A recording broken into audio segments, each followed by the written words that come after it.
محمد بن قاسم جو تھا نا 17 سال کا تھا، اور تابعین میں اس نے حضرت ابو ہریرہ کو بھی دیکھا ہے، بہت سے صحابہ کو دیکھا ہے، 17 سال کی عمر میں اس کو بھیجا گیا. بھائی سندھ کس کے ہوا کا؟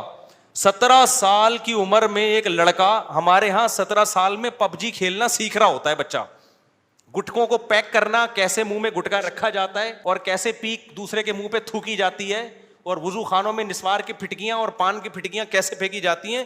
17 سال میں ابھی یہ بھی صحیح طرح سیکھا نہیں ہوتا، ابھی سیکھنا شروع کر رہا ہوتا ہے. لیکن اسلام نے کیسی تربیت کی یار ان لوگوں کی، ماحول تبدیل کر دیا نا اسلام نے، کیسا ویژنری بنا دیا. 17 سال کا ایک لڑکا، اس کو مشن دیا جا رہا ہے کہ راجہ داہر سے کس نے لڑنے جانا ہے؟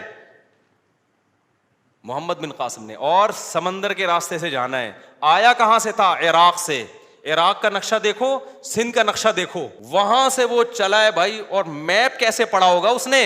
تمہارا کیا خیال ہے وہ سندھ میں بائی ایئر آیا تھا کیا، یا بغیر نقشے کے آ گیا تھا؟ یہ نقشے بنا کے کس نے دیے تھے؟ مسلمان سائنسدانوں نے. ایسے نہیں بتایا تھا کہ تو جو ہے نا کوفہ سے نکل کے نا ادھر ارلی جانب جب جائے گا نا، تو جب تو کھبے ہاتھ کی طرف جائے گا تو سجے کی طرف مڑ جانا، وہاں سے وہاں مڑے گا تو پھر ایسے ٹن مارنا، ادھر الٹے ہاتھ پہ گولے گنڈے والے آئے گا، اس برگر کی دکان آئے گی، وہاں سے ٹن مار کے سندھ میں داخل ہو جائے گا. ایسا تھوڑی تھا میرے بھائی، اتنا لمبا سفر، اور طے کس پہ کرنا ہے؟ گھوڑوں پہ اور اونٹوں پہ. اس کو مشن دیا گیا محمد بن قاسم کو. آج محمد بن قاسم کے خلاف بہت کچھ بولا جا رہا ہے. یہ سب وہ لوگ ہیں جو اسلام دشمن ہیں، لیکن اسلام کا لیبل لگا کے بڑی اچھی اچھی باتیں کرتے ہیں. یہ سارے ہمارے اس زمانے کے 3 بڑے مشہور ہیرو گزرے ہیں، 3 بڑے مشہور. ایک موسیٰ بن نصیر جس نے یورپ فتح کیا ہے، ایک محمد بن قاسم جو ادھر آج ہم جو مسلمان بیٹھے ہوئے ہیں نا، اس کا بہت بڑا کریڈٹ کس کو جاتا ہے؟ محمد بن قاسم کو. تو اور یہ سندھ کے لیے بڑی فضیلت کی بات ہے کہ اس پورے بر صغیر میں، سہارنپور اور دلی، یہ پورا بنگلہ دیش، یہ جو پورا بر صغیر ہے نا، یہاں اسلام انٹر کہاں سے ہوا ہے؟ سندھ کے ذریعے ہوا ہے. اس لیے سندھ کو باب الاسلام بھی کہا جاتا ہے، اسلام کا دروازہ.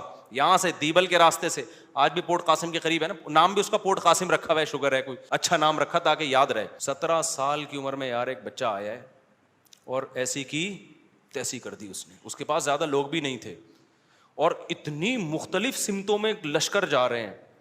ادھر جناب سندھ کی طرف محمد بن قاسم، یورپ کی طرف موسیٰ بن نصیر، وہ اسپین پہ حملہ کیا اس نے. پھر طارق بن زیاد، جبل الطارق جو ہے نا اسپین کے قریب ایک جبل ہے، اس کا نام آج کل ہے جبرالٹر، اصل میں وہ کیا تھا؟ جبل الطارق. کیونکہ 1000 سال تک اس کا نام ہو رہا ہے تو گورے نام چینج نہیں کر سکتے، تھوڑا سا پروناؤنسیشن انہوں نے چینج کر دی. تو آپ ذرا ہسٹری پڑھو، مزہ نہ آئے پیسے کیا ہیں واپس. ہمارا ماضی بڑا خاندانی تھا یار، بڑا شاندار ماضی تھا ہمارا. تو خیر، محمد بن قاسم 17 سال کی عمر میں گیا ہے اور دیبل سے داخل ہو کے فتح کرتا چلا گیا علاقے. راجہ داہر سے بڑی لڑائیاں ہوئی. آج بہت سے لوگ راجہ داہر کو پروموٹ کرتے ہیں، اصل تو سندھ کا وہ تھا. وہ بھائی خدا کا شکر ادا کرو تمہاری راجہ داہر سے جان چھوڑ گئی ہے، ورنہ وہ ہمیں پتہ ہے کیا کرتا، آدھا گنجا کرتا، آدھی چٹیا ہوتی ہماری. تو سندھ والوں سے میں گزارش کرتا ہوں، اسلام پہ فخر کرو. سندھیوں سے کہتا ہوں، سندھی زبان اسلام کی برکت سے ملی ہے. سندھی رسم الخط کیا ہے؟ عربی رسم الخط ہے. سندھی زبان میں بہت سے عربی الفاظ ہیں، تو یہ مسلمانوں کی زبان ہے، ورنہ یہاں کی جو اصل زبان تھی وہ پتہ نہیں کیا تھی.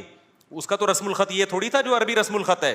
پھر بخاری میں سندھ کا تذکرہ ملتا ہے. حضرت عائشہ بیمار ہوئی ہیں، حدیث میں آتا ہے جاء رجل من السندھ الی عائشہ رضی اللہ عنہا، سندھ سے بندہ آیا حضرت عائشہ کے علاج کرنے کے لیے. تو اسلام کی وجہ سے سندھ کو عزت ملی ہے. آج دیکھو متعصب لوگ محمد بن قاسم کو چور، لٹیرا، ڈکیت کہہ رہے ہیں اور کہہ رہے ہیں اصل تو یہ راجہ داہر کا ہے. تو اسلام کی وجہ سے سندھ بنا ہے. محمد بن قاسم نے آیا نا جب سندھ فتح کرتے کرتے ملتان تک پہنچ گیا تھا. پھر پیچھے خلیفہ چینج ہو گیا، وہ دوسرا خلیفہ آیا، وہ الگ کھوپڑی کا تھا، وہ محمد بن قاسم کا دشمن تھا. اس نے بلا کے محمد بن قاسم کو شہید کر دیا. اچھا، وہاں بھی محمد بن قاسم نے بغاوت نہیں کی. محمد بن قاسم اتنا پاورفل تھا کہ جب اس کو خلیفہ نے بلایا وہ کہہ سکتا تھا میں نہیں آ رہا، وہ کہہ سکتا تھا کہ میں نہیں آ رہا، لیکن امیر کی اطاعت تھی.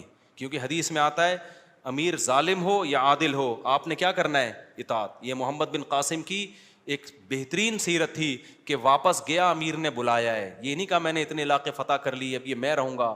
امیر کے کچھ بھی نہیں ہو سکتا تھا، لیکن وہ گیا، اس کو قید کر کے اس کو شہید کر دیا گیا. شہید ہونے سے ایک دن پہلے اس نے پورا سندھ کا نقشہ بادشاہ کے سامنے پیش کیا ہے. کہ میں ان راستوں سے گیا ہوں. نیا ہمارے استاذ جب یہ واقعہ سنا رہے تھے نا, محمد بن قاسم کا رو پڑے تھے کہ یار کیسا ویژنری آدمی تھا, قتل ہونے والا ہے لیکن وہ بادشاہ کو سارے راز دے کے جا رہا ہے کہ میں بے شک شہید ہو گیا, بادشاہ بے شک ظالم ہے, امت کا تو فائدہ ہو نا, جو اسٹرگل میں نے کی اگلے کمانڈر کو وہ اسٹرگل نہ کرنی پڑے. وہ اپنے ذاتی مفاد نہیں دیکھ رہا تھا کہ بھائی میں کیوں دوں نقشے تمہیں, میں نے تو چھپا لیے, میں کہاں سے گیا, کیا کیا, اب تو علاقے فتح میں نے کیے, حکومت کوئی اور کرے گا تو میں کیوں کرنے دوں. نا نا نا نا, محمد بن قاسم نے نا سارے راز بادشاہ کے سامنے پیش کر دی. ٹھیک ہے میرے اوپر ظلم ہو رہا ہے, مجھے شہید کیا جا رہا ہے, قتل کیا جا رہا ہے, لیکن جو بھی اگلا کمانڈر ہوگا تو مسلمان نا. یہ علاقے ہم غیر مسلموں کے حوالے تو نہیں کرنا چاہتے, جو بھی ہوگا تو مسلمان, قانون تو اللہ کا نافذ کرے گا, کوئی بات نہیں. یہ سارے راز ہیں جو آپ کی خدمت میں, تاکہ اگلا کمانڈر ان نقشوں سے, ان تجربوں سے فائدہ اٹھا کے جو علاقے میں نے فتح کیے ہیں ان علاقوں کی کمانڈ اپنے ہاتھ میں لے لے, مسلمانوں کو دوبارہ نہ لڑنا پڑے. اور محمد بن قاسم جب واپس جا رہا تھا نا سندھ سے, ہندوؤں کی تاریخ بتاتی ہے ہندو پھوٹ پھوٹ کے رو رہے تھے, اور ہندوؤں نے محمد بن قاسم کی تصویریں بنا کے سجدہ کرنا, ہندوؤں کے تو بھگوان بہت ہوتے ہیں نا, انہوں نے کہا چلو یہ بھی بھگوان ہے آج سے ہمارا. اتنا عدل و انصاف سے سندھ کو بھر دیا تھا محمد بن قاسم نے, اور اتنا اچھا سلوک کیا ہندوؤں کے ساتھ. یہ تو اب جا کے ہندوؤں نے تاریخ بدلنا شروع کر دی ہے, ورنہ آپ ہندوؤں کی پرانی کتابیں دیکھیں اس میں محمد بن قاسم کا بڑا اچھا تذکرہ ہے, ورنہ ہندو تصویر تھوڑی بناتا, تصویر بنا کے پوجتا تھا محمد بن قاسم کو. تو یہ ہمارا ماضی تھا, اور اس کی بیس کیا تھی, قاتل الذین یلونکم من الکفار. یہ جو سورہ توبہ کی آیتیں نازل ہوئی ہے نا, کہ ایمان والو اب وہ پہل نہیں کریں گے, اب پہل کون کرے گا, تم کرو گے. ایسی پہل کی ہے کہ رکنے کا نام نہیں.